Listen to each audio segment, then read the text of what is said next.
So we're going to have a Navi Shir. Okay, we're going to have a Navi Shir, and the goal is, first of all, just to show you a certain application of a certain occurrence and how we relate to different segments of the population when we're at war. But my real goal, and then we're going to see Sefer HaChinuch that he runs through the mitzvos about the Chozrei Milchama and the Kohen, etc. But the bottom line is going to be, and here's where we'll eventually get to something Lamaisa to today, is that very little of any of these sources have any real practical application today.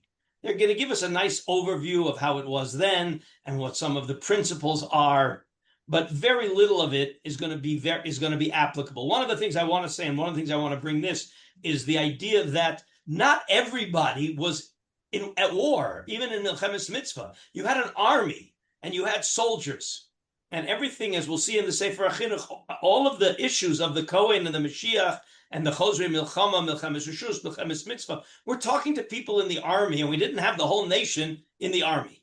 That's got to be one of our fundamental things when we're trying to apply any of these things to today. We're talking about the people in the army. Now, who needs to be in the army? That's another question. But let's see Perek Lamed in Sefer Shmuel. All right, let's open up Perek Lamed in Sefer Shmuel. We're going to do the psukim, all is pshat.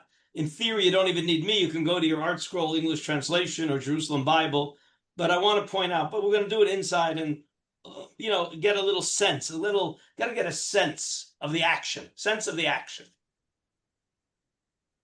Okay, so everybody with me, tell me if everybody's with me in Shmuel Aleph, Perek Lamed. It's really at the very end of Shmuel Aleph. Okay, I can start? Okay. Yep. So the Navi starts like this. Vayibi vo David va'anashav Tziklag. Vayom HaShlishi. Tziklag was a city in Eretz Yisrael that had Jews. Va'amalek pashtu el Negev ve'el Tziklag. Amalek had invaded, all right, and they went into the Negev, and they also went into the city of Tziklag. Vayaku at Tziklag, they attacked it. Vayisrafu osa ba'esh, they basically burned down the whole city. Vayishbu et hanashim asher ba, and they captured all the women in the city. Mikaton ad gadol. Lo hemitu ish, they didn't kill anybody. All they did is they took prisoners of war. Vayinahagu vayelchu l'darkam, and they took them and they went. They left the city and they went with all of the captives. Vayavo David v'anashav el ha'ir. V'hinei srufa ba'esh. David and his people, and we'll see who are his people. Basically, this is going to be his army. You're going to see this is his army, because they were in the previous parak, they were fighting wars, and they're going around fighting wars. And Vayavo David v'anashav el ha'ir v'hinei srufa ba'esh. Cities burned down. Unishem uvneim uvnoseim nishbu, and the women and the children have all been captured. Vayisa David v'ha'am asher ito et kolam vayivku. Everybody started crying. Terrible thing. Ad asher ein bahem koach livkot. They cried until they had no more koach to cry. Ushtei nishei David nishbu. Even David's wives were among those captured. Achinoam ha'Yisraelis v'Avigail eshes noval ha'Karmeli. Vatetzer leDavid me'od. Sorry, was in very much in pain. Why? Ki amru ha'am l'saklo. The people wanted to stone David. This is your fault. How did you let this happen? Ki mara nefesh kol ha'am. They were all embittered. Ish al bonov ve'al benosav. They were all upset because their children, their sons and daughters, had been captured. Vayitchazek David b'Hashem Elokav. David had bitachon in HaKadosh Baruch Hu. That's what this pasuk means. Vayitchazek David b'Hashem Elokav. He withstood the pressure that they were screaming at him. Vayomer David el Eviatar Kohen ben Achimelech hagishu li ha'ephod, the Urim v'Tumim. Vayagesh Eviatar et ha'ephod el David vayishal David b'Hashem lemor. He turns to HaKadosh Baruch Hu and asks him, Erdof acharei hagedud hazeh ha'sigenu? Should I run after these people who captured our city, and will I reach them? Vayomer lo redof. The ephod said, pursue them.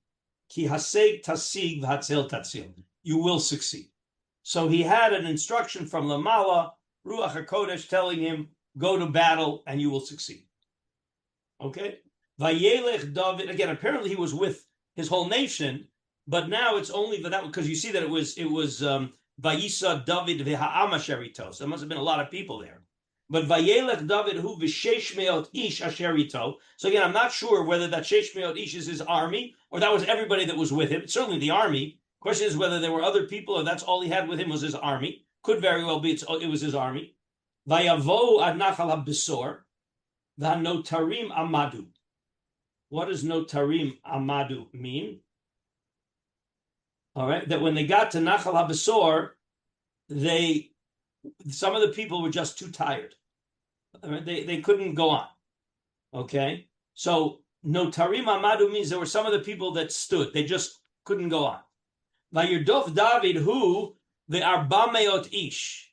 So now he's pursuing the Amalekim with 400 people. In other words, you see from here that 200 people just collapsed. They couldn't go on. And David went into war with 400 people. Vayamdu matayim ish, but the remaining 200 people, asher pigru, me'avor tanachal habesor, they were delayed, or they were too tired, okay, or they were prevented. Rashi says asher pigru, asher nimnu. All right, that's the simple understanding. And Rashi says where that word comes from, but it was clear that 200 people stayed back and 400 people charged ahead into battle. As they're going, they find a Mitzri in the field. They brought the Mitzri to David. They fed him. They give him drink. They gave him food. Apparently, he hadn't eaten or drunk or drink. He didn't drink or eat in many days. So he had been without food and water for 3 days and 3 nights. So they had to give him food before they could even talk to him. They had to rejuvenate him. Okay, so after they gave him food and water, and he's back up to able to talk, Vayomer lo David lemiata. Who do you belong to? Where are you coming from? Who are you? What part of the army or the nation? Who are you? Where are you from? The Amy Zeata. Vayomer nar Mitzri anoch. Said I'm a Mitzri. He's not an Amaleki, he's a Mitzri. Eved leish Amaleki, but I have been enslaved by the Amalekim. They're the ones who captured the city. Vayazveni Adoni, and my master, I was enslaved to them, but my master left me alone, he abandoned me. Ki chaliti hayom shlosha. Because 3 days ago I got sick. I was worthless to them, so they just left me. They left me behind. Okay, and then this is still the Mitzri talking. Anachnu pashatnu Negev hakreti ve'al asher liYehuda v'al Negev kalev. So what we did is we pashatnu, we spread out southwise. Okay, ve'al asher liYehuda v'al Negev kalev. In other words, he's telling David what the Amalekim did, what their army did. That Siklag sarafnu ba'esh. And we burned down Siklag. So we spread out over this whole southern area, and we captured it, and then we burned Siklag. Vayomer elav David, hatorideni el hagadud hazeh. Could you take me to where they're camped? Vayomer hishav ali velokim. If you give me a shvua, im timiteni, im tasgireni biyad aruni. I'm making you swear that you won't kill me, and you won't turn me over back to my master. If you swear that you won't kill me or turn me back over to them, then I'll take you down to the Gedud. The Gedud is the army, the foreign army. Vayoridehu, and so he took them down. Vihine, what did they see? Nitushim al penei kol haaretz. The Amalek, they're spread out over the whole land. Ochlim v'shotim v'chogigim. They're eating, they're drinking, they're partying, they're having a party. B'chol hashalal hagadol, because of all the spoils that they took from everything they captured. Asher lachu me'eretz Plishtim u'me'eretz Yehuda. They had captured the Plishtim, and then they captured the Jews, and they conquered the Jews, and now they're celebrating with all of the spoils, all of the booty. Okay, so you have the picture. Vayakem David mehaneshev ve'ala erev l'mocharosam. David attacked them from the neshev ala erev from the morning to the night. V'lo nimlat mehem ish, and not one of them was able to escape. These are the enemies. Ki imar bameot ish na'ar asher rachvu ala gmalim vayanusra, except for 400 young men that were able to ride on camels, and they ran away. They escaped. So that everybody was wiped out except for 400 young people that escaped. They ran away. Okay, so basically the army's wiped out. 400 people ran away, and now David's there. Vayatzel David et kol asher lachu Amalek. He saved it. Remember, they had taken huge spoils, so David saved it. Vet shtei nashav hitzil David, and he saved his wives. Okay. V'lo ne'edar lahem min hakatan ve'ad hagadol. Nobody was missing. Not an older person, not a younger person. Ad banim ubanot umishalal. None of the kids were missing. None of the wives were missing, and none of the booty was missing. The shalal is still there. The ad kol asher lachu lahem. Everything that they took, they were able to recover everything. Hakol heishiv David. Okay. So now, remember, we got 200 people that were left behind. Vayikach David et kol hatzon v'abakar nahagu lifnei hamikneahu vayomru zeh shlal David. They led away all the sheep, and everybody was saying, this is the shlal David. This is the booty of David. Okay. Vayavo David el hamatayim ha'anashim asher pigru milechet achrei David. And then he goes back and he meets up with the 200 people that had stayed behind. Vayoshivim benachal habisor, that they were settled and they were waiting there in Nachal habisor. Vayatzu likrat David. They went out to meet David. Oh, here's the victory parade. Ulikrat ha'am asher ito. Vayigash David et ha'am vayishal lehem l'shalom. Okay, and he met up them, and they asked, how's everybody doing? Okay, how is everybody doing? Just 1 second. Right. So it sounds, the simple pshat is that David went and David asked them how they're doing. And the point here is he didn't start yelling at them. He wasn't upset with them. He wanted to know how they're doing. Vayan kol ish ra uvlial, but there were some very evil people among the 400 soldiers.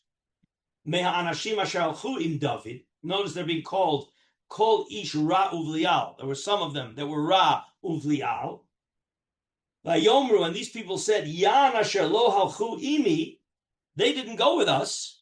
Lo nitain lahem me'ashalal asher itzalnu. We're certainly not going to share the booty, the spoils, with these people who didn't come to fight with us. You stayed home.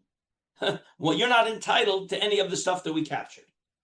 Ki im ish vet ishto vet bonav v'yenagula ve'elechu. We'll certainly give them back their wives and their children, but let them leave. But no shalal. They're not going to be entitled to any of the shalal. Got the picture? Now let's see how David responds. Vayomer David lo ta'asun kenachai. No, don't do that. Eit asher natan Hashem lanu, vayishmor otanu. God gave this to us, and He protected us.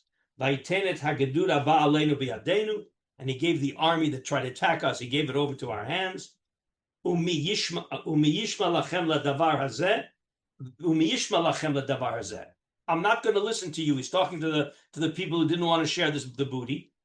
Ki kechelek hayored bamilchama, kechelek hayoshev al hakelim yachtav yachlogu. We're going to split the spoils equally between the 400 that went to war and the 200. What were they doing? Yoshev al hakelim. They were protecting the equipment. I hope this reminds you of what we talked about, that when it's that many of the Meforshim say that either, I mean, everybody says explicitly that when we have the Chosrei Milchama, right, the note to Kerem and the Bona Bayis, when they leave the Milchama, they still have to go back and do background work. They have to be a support system. And according to most of the Meforshim, when it says in the Milchemes Mitzvah, Yotzei Chasan Mefedro v'kala mechupasa, that the kala doesn't go into battle, but she goes into the support system. So we have here the people who are in the support system. So we have 400 people in battle and 200 people who are playing the role of the support system, the backup, the people guarding the kalim, okay, everything. And David says we're going to split all the shalal among all of them.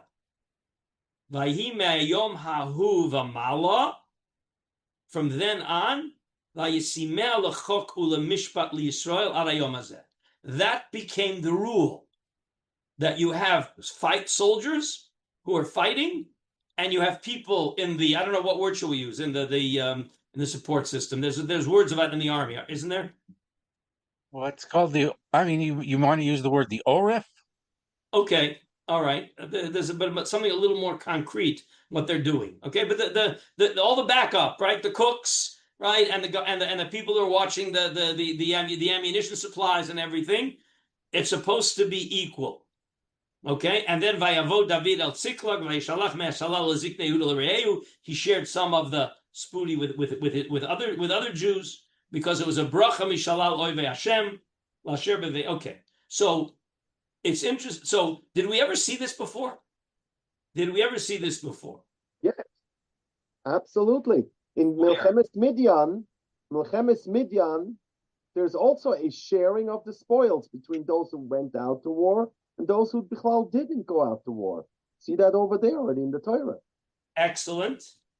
But it was also, I'm looking here for the source. I had it before and I lost it. So isn't it a bit surprising that David has to set this up as a rule if we already have it there? We also found it, I believe I'm looking for where I saw it, by Avram Avinu in the Milchama of the 4 kings against the 5 kings. Right. I don't have the pasuk in front of me, but there's a pasuk there where Rashi brings this. Okay, Rashi brings this, is that this is where David got it from. And then yes. So, and Rashi there says that that's where David got it from. In other words, Avram did it, but it wasn't yet the rule.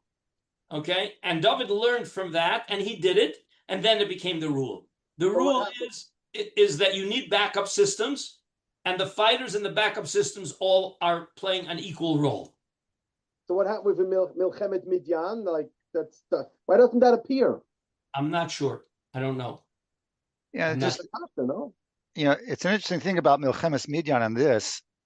I think that they are, in some sense, very similar because there with Milchemes Midyan, that was an explicit command from Hashem.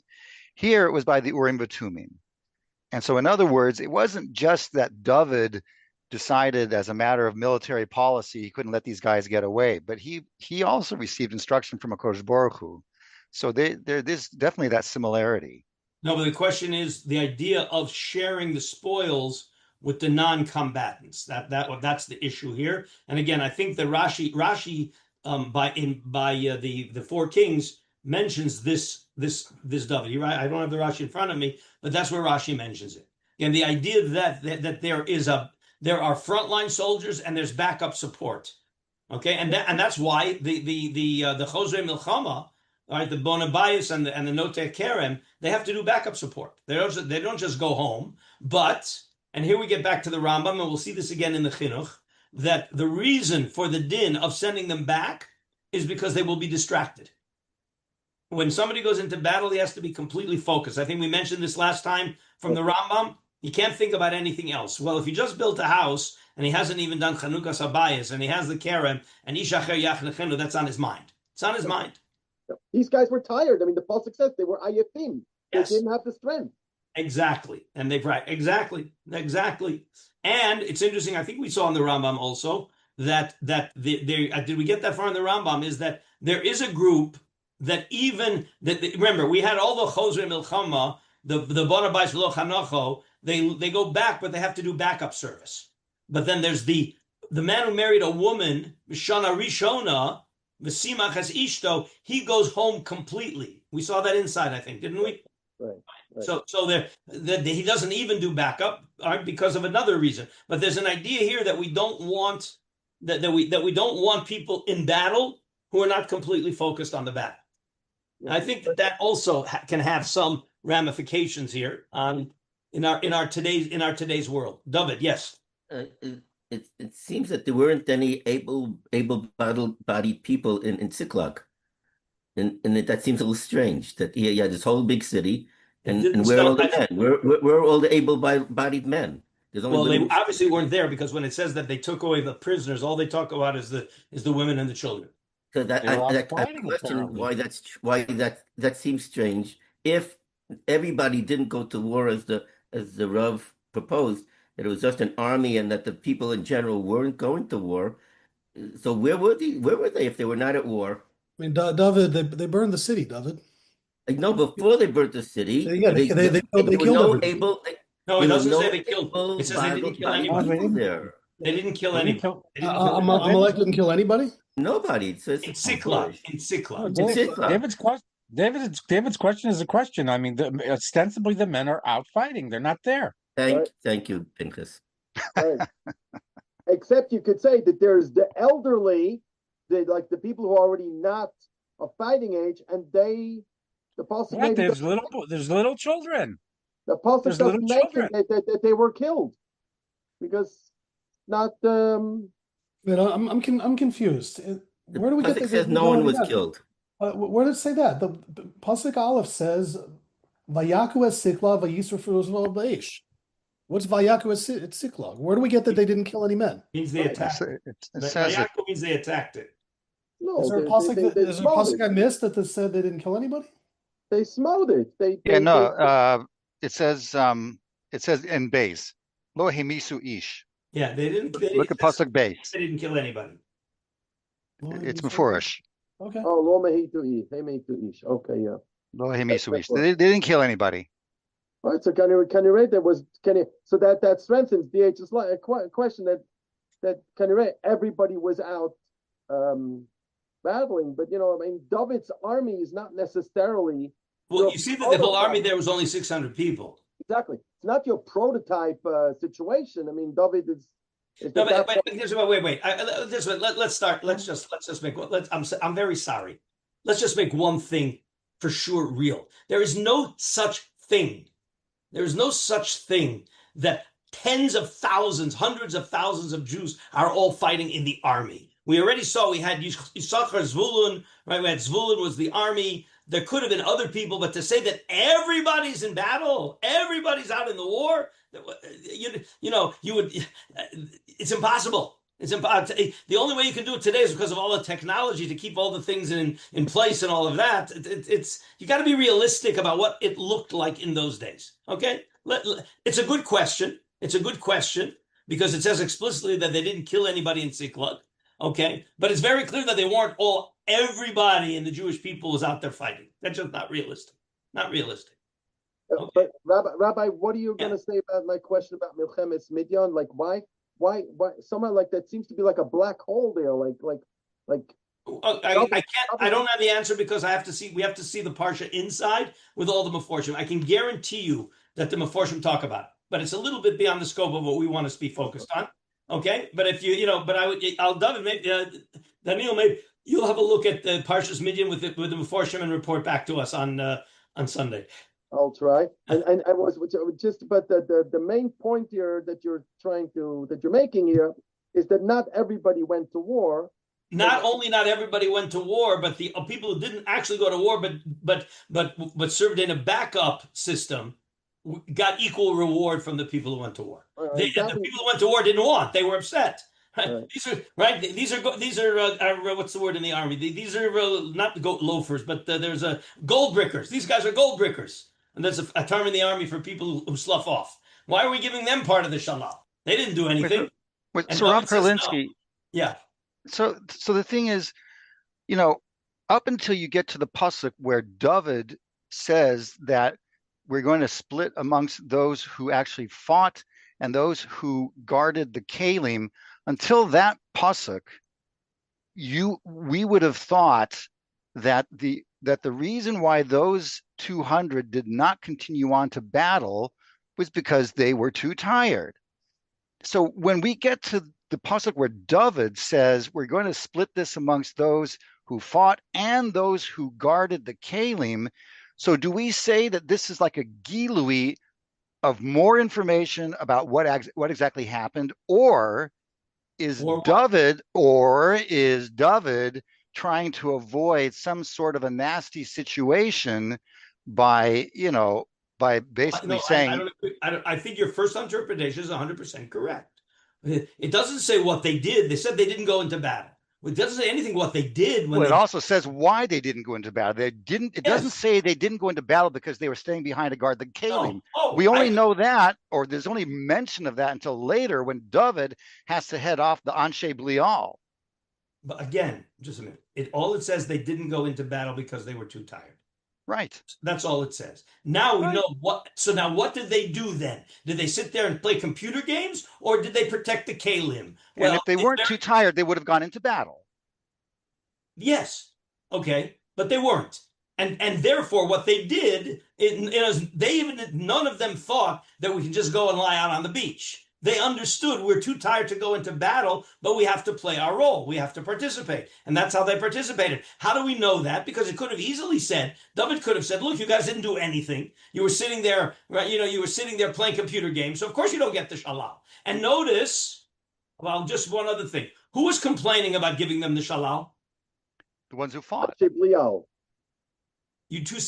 just heard two different answers. One was correct and one was not correct. I said the ones who fought. And what did Daniel? And what did what did Daniel say? What does it say in the pasuk? Who complained? Ra'im beblial. The people who complained were. All right. It says Kol Yisrael Anashim. Kav base. Vayan kol ish ra uvlial meha anashim asher halchu im David. So you see clearly that it was only a small group. That's the first thing. And what did David respond? Lo tasun kein achai et asher atan lanu Hashem. Right? You can't do that. Like it's inappropriate. Lo tasu kein. Don't do that. Don't say that. Okay? Umi yishma lachem ladavar hazeh. We're not going to listen to you. So you see clearly that it was only a small group of people who were upset, and they're called blial, and David said not. So it's very clear then that there was that the other people understood why they should share it. But again, if they weren't doing anything, then why should we share it? So again, Doug, you said it clear. It's clearly a gilui on what they did. It's absolutely clear. Okay. I just on this topic that not everybody went out to war. I was just looking a little bit through Sefer Shmuel at the very beginning, like in the battle of Avon HaEzel against the Plishtim, mentions that 30,000 Israel were killed, right? It mentions in the battle of Shaul, I don't have that right now in front of me, earlier when he went against Nachash Ammoni, that, I mean, there's some sort of a number of like astronomical number of tens of thousands, I think 100,000 or something like that, that went to war against Nachash Ammoni. So from there, one does get the impression that everybody went out to war. Okay, look, again, it's hard for me to imagine. There were a lot of people went, but to say everybody went, again, we know clearly from all of our sources that the Talmidei Chachamim, and there was, right, even in Yoshua, the Talmidei Chachamim did not go. That's for sure. Was it only Yisachar, only 8% of the Jewish people that didn't go? It's very possible. We have Parshas Kiteitzei that where it mentions all the different categories of people that did not go. Oh, be careful. That's Milchemet Rishus, according to most. That's Milchemet Rishus. Okay, the things you're quoting were Milchemet Mitzvah. Or Milchemet. No, they were not. They were Milchemet Chova. Okay, the Shiva Amamim and all of Yoshua, that was Milchemet Chova.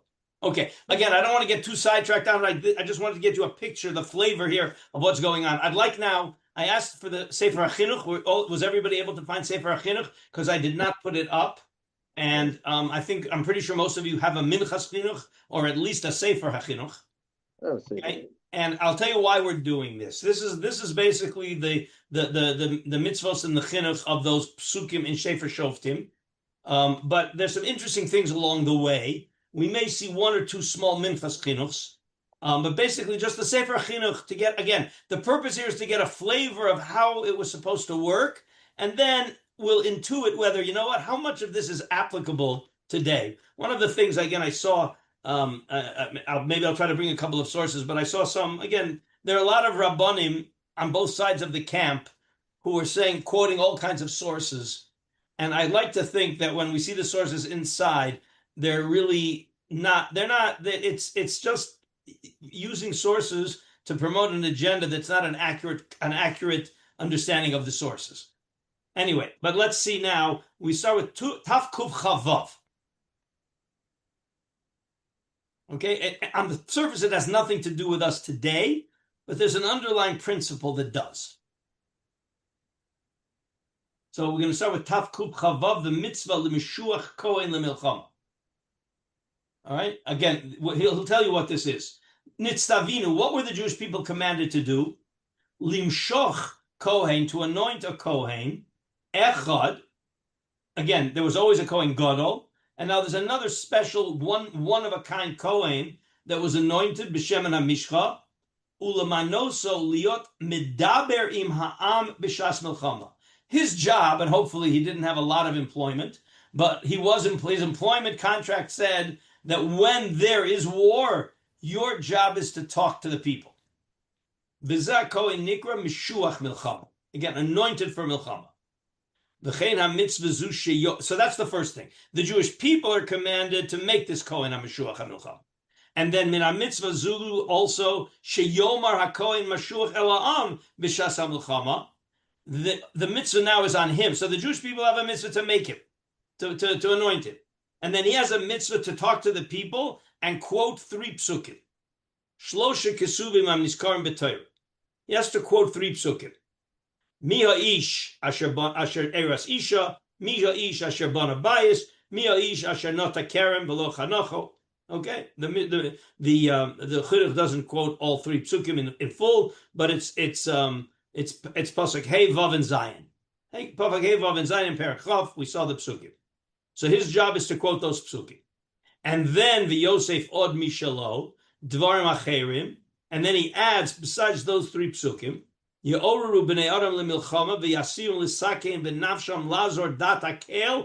to inspire them to go into war for HaKadosh Baruch Hu, and you're going to have to endanger your life. La'azor dat hakel u'lishamra u'lihinakem ha'schalim ha'mafsidim sidrei ha'medinos, and you have to go into battle to protect the glory of God, and also to those people who are trying to undermine society. Because there is a battle against people who try to undermine society. The Chen Amru Zal b'Mesechah Sota, the Dibru Hashotrim, Kohen Medaber v'Shoter Mashmiya. Again, you see in the continuation of the psukim is that the Kohen said the 3 psukim, and then the rest of the stuff the Kohen told the Shotrim, and they did the talking. Okay, so that's the structure. Is that before they go to that, have a Mashuach Melchama, and the job of the Mashuach Melchama was before they go into battle to announce the 3 psukim who goes back, and then to inspire them to go into battle with full motivation. That's the mitzvah. Now, Shoresh mitzvah zu yadua. It's going to explain why do we need such a mitzvah. Ki b'shat milchama tzrichim anshe ha-milchama chizuk. When we go into war, you need chizuk. You need to strengthen yourself. Umipnei, why? Shehadam nishma yoter kishehu nichbad. Why do we want the Kohen to do this? Why is the Kohen giving them the chizuk? Because people are more likely to listen to a high-level authority than just an average Joe. So therefore, tzifta haTorah liyot hamemuna lechazek b'dvarim tovim, the idea of strengthening the nation, giving them motivation, talking up the value of what they're about to do, it should be min hakohanim she'nivchara. We want the motivators to be the most respected people in the nation, so that the people will listen and take inspiration, and they're much more likely to do that from a high-level person. Okay, so that's the first. That's why we have a Kohen Mashiach Milchama, is we want to get somebody who's very special. He's a unique Kohen. He's almost like he's just below the Kohen Gadol, and he's telling you and he's inspiring you. You're more likely to listen. Now, what about the Chosrei Milchama? What is this idea that we're sending home Misha Nata Kerem v'lo Acha Mimenu, O Iris Isha v'lo Locha, O Barabais v'lo Shochin Bo, V'chein HaYarei Me'averos Shebiyado. You remember that there's a machlokus when it says Yarei, right? Is he afraid of war or he's afraid of Averos? So the chinuch is taking sides in that machlokes. So what? But so why are these four people? Why are these four groups? I should say. Why are these four groups going back from the war? Why? Gam zeh hadavar ra'ui v'kosher. It is appropriate to send them home or send them back, not home, because they're going to still have to take care of the backup services, but not into battle. They're not going to be fighting so focused. They're going to be, there's a weakness there. Because they're going to be thinking about their vineyard. They're going to be thinking about the arusa that they didn't marry yet. They're going to be thinking about the house. They're going to be distracted. And therefore, and that's going to distract. It's going to redirect the hearts of their friends. We don't want them to soften the hearts of the soldiers. Okay, so that is those four people. And well, that explains the bayit, the kerem, and the arusa. What about the person who's afraid of averos? Ro'ui lahachziro pen yisfu acherim be'avono. So he says something completely different. There's a different reason. The first three are because they're distracted and they're not going to wage the war properly. But the one who has averos, listen to what he's saying. It's much more Kabbalistic. There's an idea, that when the Malach HaMavis is given permission, he's lo mafri mitzvah Russia. What? What'd you say? No. Okay. That the people around him might get punished because they're in the vicinity of a Baal Aveira. The Chol Darchei HaTorah Yosher Ve'amuna. We don't want somebody who is liable for divine punishment to be among the soldiers. Think about that. Okay, because it could be that the punishment that he deserves may affect other people. That's not how most of the Rishonim learn. Most of the Rishonim learn is that he's not going to be focused on the war, or that he's going to be afraid because he's afraid that he doesn't have the protection of HaKadosh Baruch Hu. That's what we saw in the Rambam. That's clearly what we saw in the Rambam. So is the Sefer HaChinuch mechadesh this? You're asking where did the Sefer HaChinuch get this from? In a sense. Yeah, no, why is that? Yeah. No, I'm just saying. I mean, was he mechadesh this, or is he getting it from somewhere? I hear your question. I think there was actually a similar. Where shall we say? Do we ever see this anywhere else? Yeah, well, there was something very similar. There's a loshon that's similar to this, actually, in Sodom. I think when one of the Malachim told Lot, you need to get out because otherwise you're going to be. Oh, wait. The principle is clear that there is such a principle. Okay, oile Russia, oile Shcheno. Okay, oile Russia, oile Shcheno. Or in Mitzrayim, when the Malach HaMavis is given Rishus, Eino Mafkim Beitzadik LaRusha, the principle is true. But to apply that principle here to the Baal Aveira going into war, I don't know where else we saw that. Yeah, okay, I see, yes. I have marked off here, good. I do have marked off in the Minchas Chinuch. So you don't have a Minchas Chinuch now, I assume. Some of you only have Chinuch. So maybe next time you'll either have a Minchas Chinuch or I'll print out the section that I think deals with your question. Okay, but let's move on right now. I've got it marked. I do have it marked. Okay, that we want to see that. Okay. Yeah. Okay, continues the Chinuch. We're still going. This is all still Taf Kuf Chavav. Okay, so Midine HaMitzvah. Again, this is the classic structure of Sefer HaChinuch. He gives you the mitzvah, he gives you the ikrim, then he gives you the dinim. Midine HaMitzvah. What are the practical implementations here? Masha Amru Zal, she'ein machzirin me'orchei ha'milchama elu haniskar mikotzav ela b'milchemes harishus. Aval milchemes mitzvah, akol yotzin afilu chaser mechedra v'kala michupasa. Okay, and again, he doesn't deal with the kala michupasa, but all the meforshim do. Umasha amru she'achar shechazu b'milchemes harishus kol achozrim she'anisharim mitaknim es hamarochos. Remember, all of these people who go back, they still have to be involved in support systems. Okay, I'm sorry. Period. No, I'm not reading it good.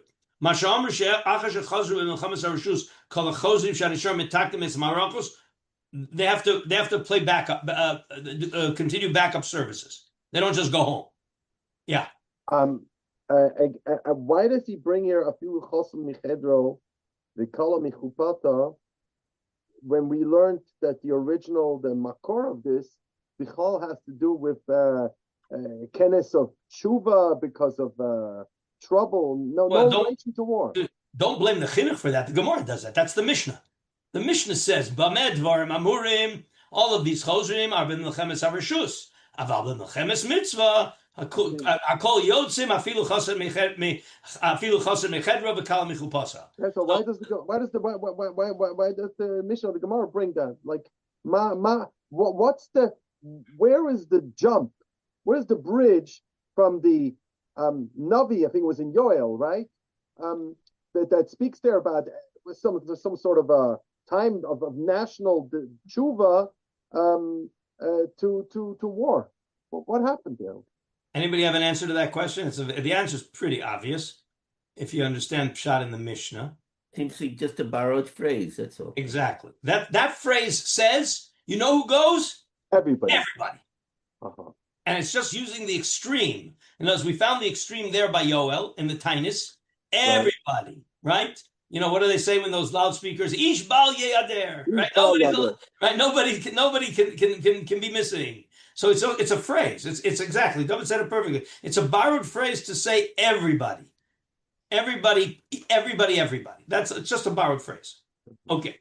So again, that was a question on the Mishnah, not on the Chinuch. You realize? Yeah. Okay. But say I think okay. It bothered me then already. Now it says interesting thing. I don't want to spend a lot of time on this. Upokdim saritzvos barosha am. We appoint sentries. Umamidin me'acharei kol hamaracha shotrim chazakim ukeshilim shel barzel biyadehem. We have sentries with iron bars. The chol hamavakesh lachzor min hamilchama. Once we've decided who gets to go back, and everybody else has to be a motivated soldier. Anybody now who tries to defect, to desert, gets smashed. Right? Once we're on the way to going and you try to desert, you are precipitating the loss of the battle. Which we saw, the Mishnah that we saw. Now look at that. V'noagos mitzvazu b'zicharim bizman sheyis eretz Yisrael b'yishuva v'zu min ha-mitzvos hamutolos ala tzibur kula. All right, so all of this is talking about Eretz Yisrael when it's populated by Jews. Okay, and again, you probably need a melech here, but the idea again because you have to have a kohen meshuach milchama. Yeah, you need a kohen meshuach milchama. V'im avru ha'am al zeh, and if the nation did not appoint this meshuach milchama, lo minu b'neim kohen meshiach ala inyan shezacharnu. A and B lo diber ela'am hadvarim aniskarim b'kasu, and the Kohen didn't speak this out. In all of those cases, bitlu essay. It's called a bitl essay. That's mamash a mitzvah's essay to do this. Okay, so that's the first thing. That's the creating a Kohen meshuach milchama and him announcing what he has to announce to make sure that the soldiers are completely motivated. He's got to motivate the soldiers on the one hand, and make sure that the people who are distracted go back. Okay? I don't know if you want this recorded, but on this parsha, General Ofer Winter was fired, right? Okay.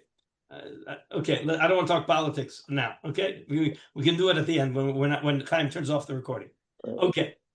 Next, mitzvah lasot b'milchemes harishus k'mishpat hakasu.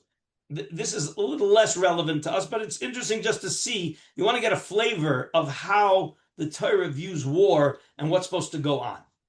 Nitztavenu b'hilachmenu be'ir achas mitzad harishus shenirtza lihilachem ba.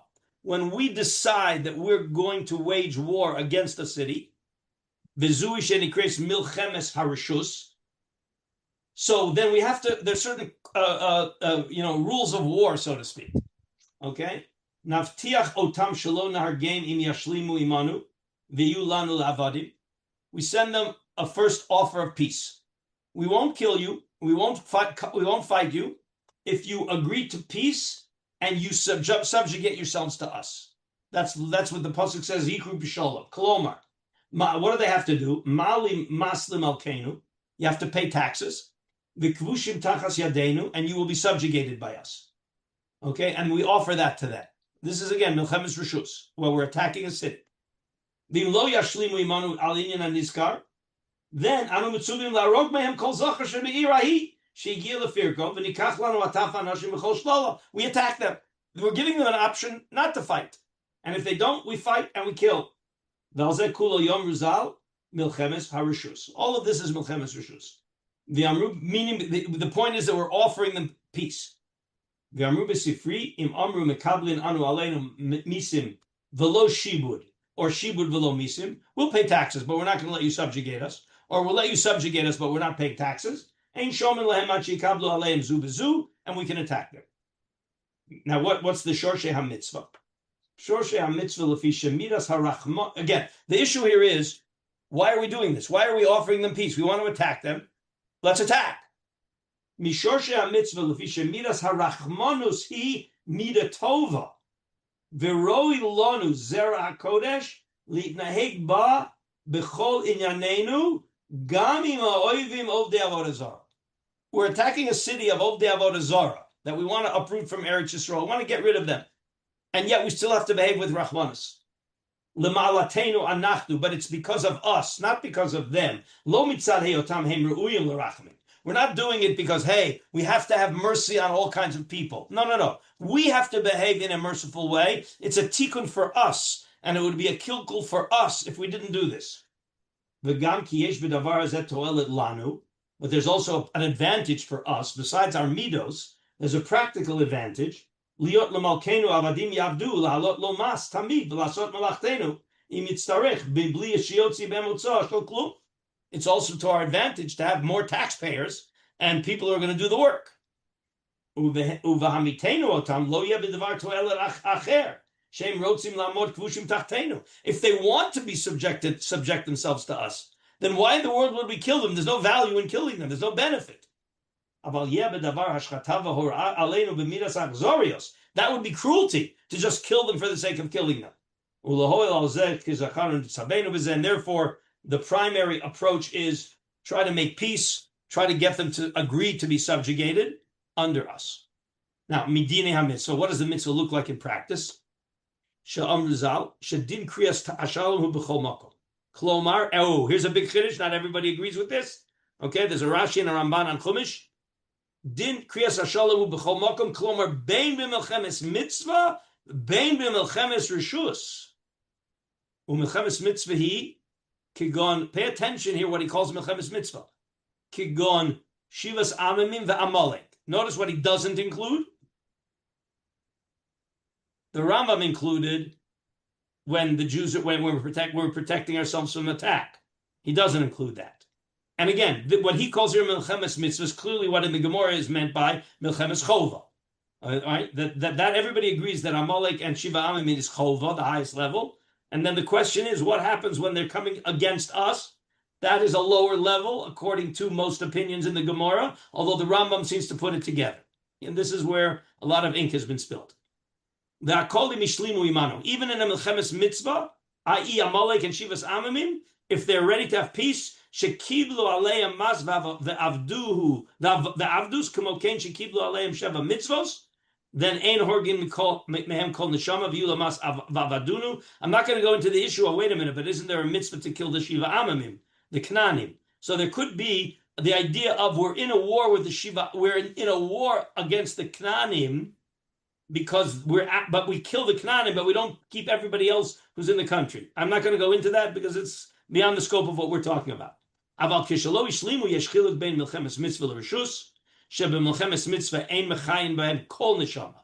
If they don't agree to peace, we don't allow anybody to stay alive in a milchemes mitzvah. I.e., he defined it as Shiva Amimim ve'Amalek, k'mo shekasavnu b'sa'ave uve milchemes reshus.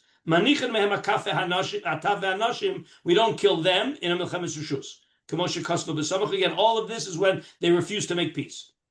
There's another din. When you tell the city we're going to, if you don't make peace, we're going to attack. You're only allowed to attack from three sides. You're not allowed. What's the phrase when they likater? I think it is right. When you completely surround the city from four sides, you're not allowed to do that because you want to give them an escape hatch. All right, because we're not required to kill everybody. All right, and therefore, if they want to run away, they can run away. All right, and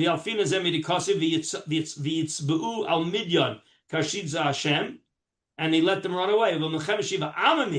But when we're talking here about the real Milchemes Mitzvah of Shivas Amamim, Yoshua coming in, Makifin also the Kol Sad, we surround them. We allow them to run away.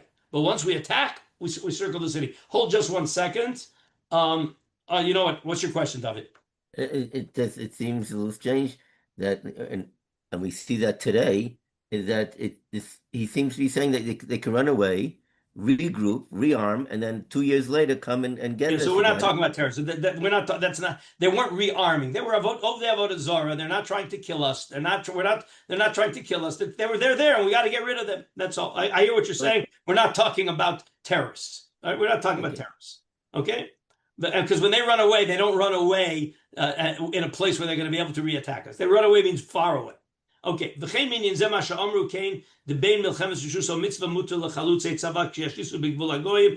this is another din that it says that when you go in a milchemes, if you go into a milchama and there's no food and you're hungry, and as a soldier, you're allowed to eat anything. You're allowed to eat treif. Okay, that's this little piece. I want to go to the end of this halacha. All right, and it's all in the parsha of milchama in Perek Chof. Okay, v'noheges, just the last two paragraphs. V'noheges mitzvah b'zman she'Yisrael al admasa b'zecharim shehem re'uyim lemilchama. Notice that zecharim re'uyim lemilchama. V'himin hamitzvos hamutolos al hatzibur v'yoser al hamelech v'al rosh ha'am. Yet it sounds like this has to have a melech. V'im avru al zev v'lo sholchu el ha'ir likro el l'sholom u'litnegehem al inyan shelachanu. And what happens if you attack without offering peace? Again, bitlu essays. That's a bitlu essay. Okay, we'll save the last. There's only one more. Oh no, I'm sorry. We don't need any more. The next one is not going to be relevant to us. Okay, so what I'm going to do is I'll put a couple of pieces of the Minchas Chinuch, and I'm not sure yet. It could be that we're going to be basically finished up with our sources. I may look for a few more, and then what I'm planning on doing is having an unrecorded Q&A summary lamaisa of how I see things, but that's going to be unrecorded. Okay, Beseder, everybody. Have a great Shabbos. Thank you. Shkoyach. See everybody on Shabbos. Shabbos.